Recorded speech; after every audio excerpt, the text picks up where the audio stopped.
we're looking at risk capacity, looking at certain authors called Sobel and Redding's capability criteria.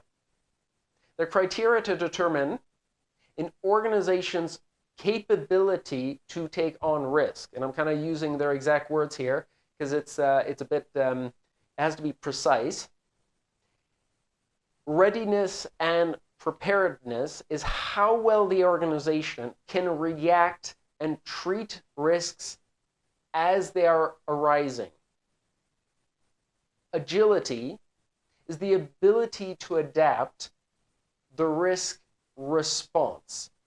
So I've shown you two of these. Just when you read these, understand that if you are more agile, you will be able to adapt a risk response. So you know exactly how quickly you can deploy different measures, how quickly you can actually get say people on the ground to tackle an issue,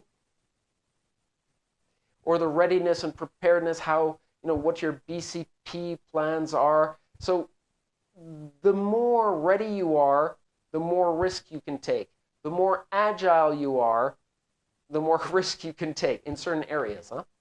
The more resilient, it's the ability to continue mounting a response to a particular risk. A typical example of this is, can we endure and wait low prices of a particular product that we are selling? Say you're selling on commodity markets. Let's imagine you are now a company digging up copper from the ground. You're digging up copper from the ground. How long can you endure if copper prices are below the cost of you actually digging them up from the ground? And say the more cash reserves you have, the longer you can wait. Remember agility for this particular example?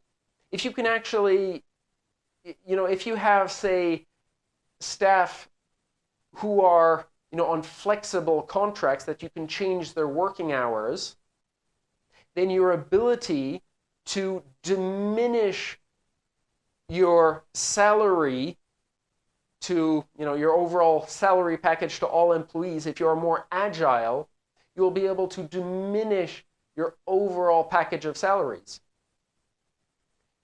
When COVID-19 hit, often it was the restaurants that were relying on staff on more flexible contracts that survived better.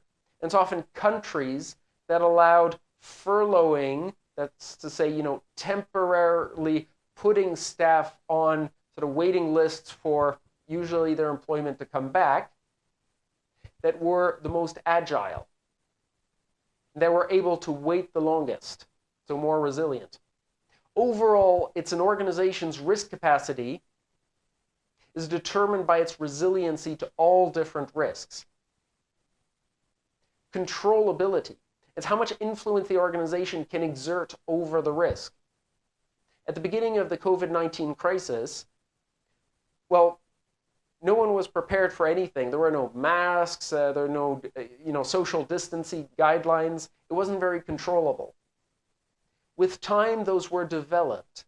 And so, overall, I'd say as a society, we gained controllability over this external risk. Monitorability.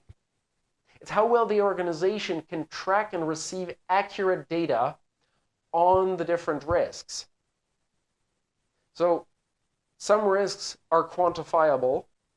Some risks you only discover about them, you can really quantify them much, much later.